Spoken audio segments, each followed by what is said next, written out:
Senate versus सीपीनेट दोनों में से कौन सा अच्छा है, आपको कौन सा देना चाहिए, किससे अच्छी जॉब लग सकती है आगे चल करके, किसके अंडर कौन सा कोर्स आता है, किसके बाद कितनी सैलरी मिलती है। आज के वीडियो में सब कुछ डिस्कस करेंगे, एलिजिबिलिटी भी डिस्कस करेंगे, आपको कौन सा भरना चाहिए आपको क्लियर हो जाएगा। तो चलो स्टार्ट करते हैं आज की वीडियो।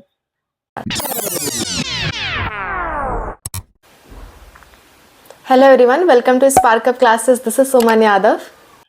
सीनेट एंड सीपीनेट, पहली बात तो ये जानो ये दोनों एग्जाम बिल्कुल ही अलग है, सेम एग्जाम नहीं है।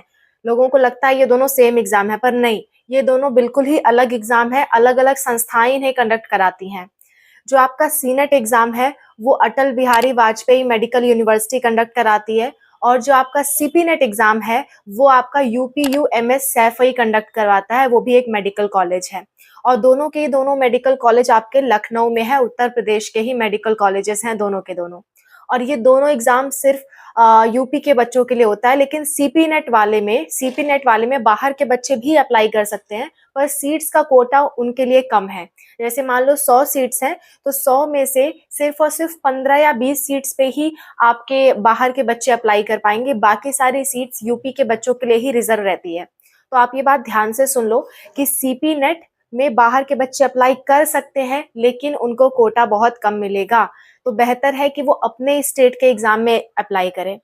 और जो सीनेट वाले बच्चे हैं, सीनेट में सिर्फ और सिर्फ यूपी के ही स्टूडेंट्स अप्लाई कर सकते हैं, बाहर के स्टूडेंट्स अलाउड नहीं है। ठीक है, अब दोनों में फर्क क्या है देखो। सीनेट का जो एग्जाम है वो सी नेट, एन से पता चल रहा है कि सिर्फ और सिर्फ ये नर्सिंग के लिए एग्जाम है। बीएससी नर्सिंग ही होता है इससे, और कोई कोर्स नहीं कर सकते आप सीनेट एग्जाम दे करके। लेकिन जो सीपी नेट होता है इसमें पी और एन दोनों आ रहा है, यानी कि आप पी फॉर पैरामेडिकल कोर्सेज के लिए भी अप्लाई कर सकते हो, एन फॉर नर्सिंग कोर्सेज के लिए भी अप्लाई कर सकते हो। अगर आप सीपी नेट क्वालिफाई कर रहे हो तो आप paramedical course, nursing, B pharma, इन सब के लिए एलिजिबल हो जाते हो।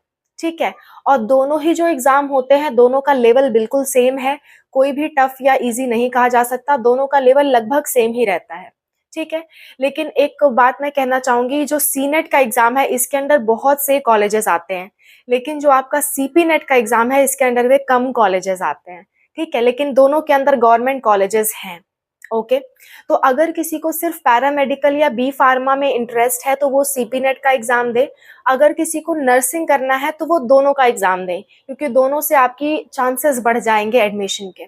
ठीक है, और सीनेट का अगर आप एक ही फॉर्म भर सकते हो, क्योंकि फॉर्म की फीस ज़्यादा है दोनों की, तो अगर आप एक ही फॉर्म भर सकते हो तो नर्सिंग वालों सीनेट का फॉर्म भरना, सीनेट आपको ज़्यादा फायदा देगा।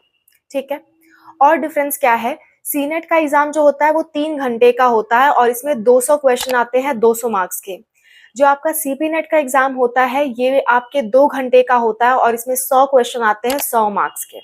ठीक है, दोनों ही एग्जाम की एक अच्छी बात यह है कि दोनों में नेगेटिव मार्किंग नहीं होती है, तो आप तुक्का भी लगा सकते हो, आपको कोई क्वेश्चन छोड़ के आने की जरूरत नहीं है।